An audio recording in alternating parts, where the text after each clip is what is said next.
Chapter 2, Kamba.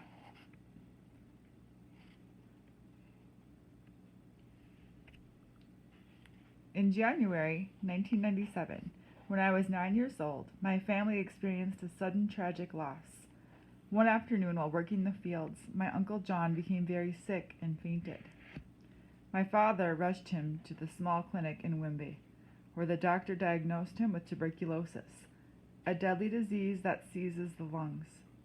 They advised him to go right away to Sakungu Hospital, an hour's drive, but Uncle John's truck wasn't working, and by the time my father managed to borrow another car, his brother was dead. It was the first time I experienced someone dying, and the first time I ever saw my parents cry. I especially felt bad for Jeffrey, who was now left without a father. All the following day, people came by his house to comfort his mother and to pay their respects. Every so often, I saw him walk out of his house, crying and looking confused.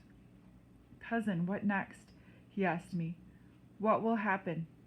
All I could think to say was, "I don't know." Following Uncle John's death, things became very difficult.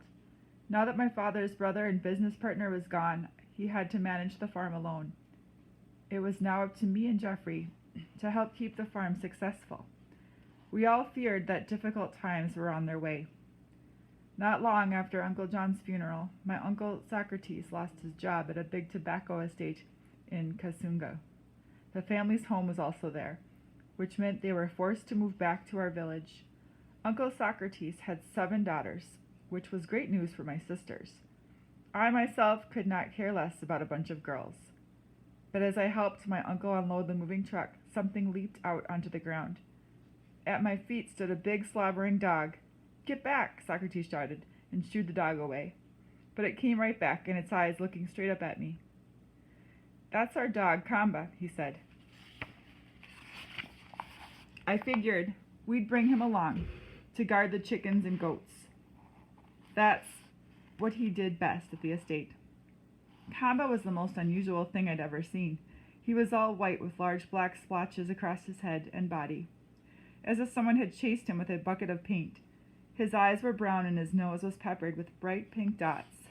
Unlike most other Malawian dogs, Kamba was also big, but still just as skinny. In most other parts of Africa, dogs are used to protect homes and farms. No one buys them as pets like they do in America. And they certainly don't lavish them with rubber toys and fancy food. In Malawi, dogs lived on mice and table scraps. In all my life, I'd never seen a fat dog. As Kamba sat there watching me, a thick strand of drool hung suspended from his tongue, and he smelled funny like moldy fruit. As soon as Socrates walked inside, he jumped on his hind legs and planted both paws on my chest. "Ah, get away!" I shouted. I didn't want people to think I was friends with the dog. "Go chase some chickens or something." But Kamba didn't budge. I swore he even smiled at me. Early the next morning, I tripped over something on my way to the toilet. It was Kamba, lying square in my doorway, ears perked and waiting. "I thought I told you to leave me alone," I said, then stopped. I certainly didn't want people to see me talking to a dog. Walking back, I met Socrates in the courtyard. He pointed to see the thing now attached to my shadow. "I see you found a friend," he said.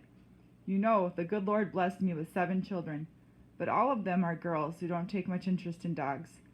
I think Kamba is happy to have found a pal." "I'm no friend to a dog," I said. Socrates laughed. Sure, tell that to him." After that, I gave up trying to get rid of Kamba.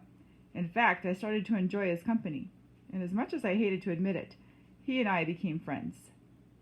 He slept outside my door each night, and when it got cold, he snuck inside the kitchen and curled up by the pots and pans. And just like Socrates said, he made a good watchdog over our chickens and goats, protecting them from the hyenas and wild dogs that roamed the dark countryside. Even still, Kamba liked to play games with the baby animals. He chased them around the compound, causing the little goats to bleat and the mama hens to flare their wings and hiss.